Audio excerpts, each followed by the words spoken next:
English में जो ING लगता है वो कंटिन्यूअस कहलाता है ना। जो मर रहे हैं, ये नहीं बोल रहे कि मेरी मृत्यु है होने वाली है तो मैं क्या करूं। ये भी नहीं बोले कि जिसकी मृत्यु समीप हो उसको क्या करना चाहिए।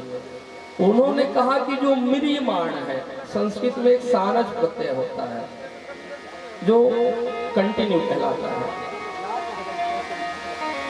तो श्री राजराजन परीक्षित जी ने कहा कि जो मरण धर्मा है उसको क्या करना चाहिए।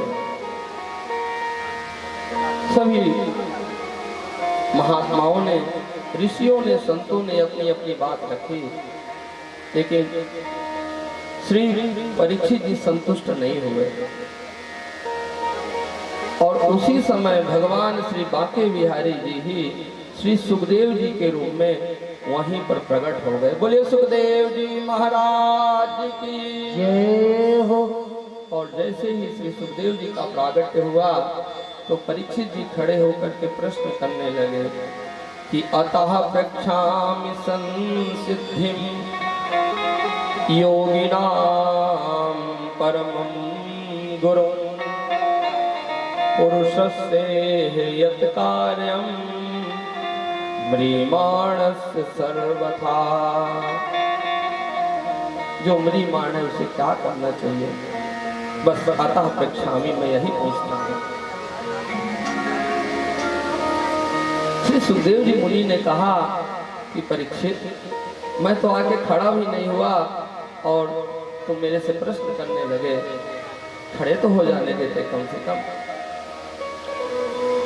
परीक्षित जी ने कहा कि भगवान मुझे पता है कि आप जैसे संत महात्मा एक दरवाजे पर उतना ही खड़े होते हैं जितना गोदोहन, गैया दोहने का समय लगता है, और कहीं मैं विलंब कर दिया तो आप मेरे घर से, मेरे द्वार से, मेरे इस कथा स्थल से आप आगे चले जाएंगे।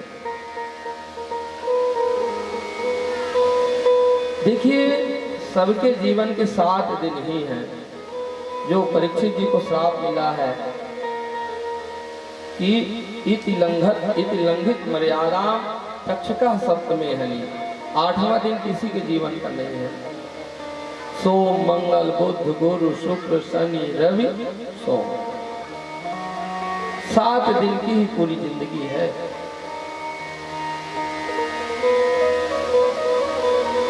सुखदेव जी ने कहा कि देखो राजन, बरीयान नेसते प्रश्न कृतो लोक हितो नृप। ये जो तुम्हारा प्रश्न है ये बहुत श्रेष्ठ है। बरीयान, बहुत सुंदर तुम प्रश्न किए हो, और वास्तव में ये तुम्हारा प्रश्न नहीं है, ये पूरे लोक हित का प्रश्न है। ये सबका यही प्रश्न है कि जिसकी मृत्यु समीप हो, जो मरणशील है, जो मरण धर्मा है, जो मर रहे हैं, उनको क्या करना चाहिए।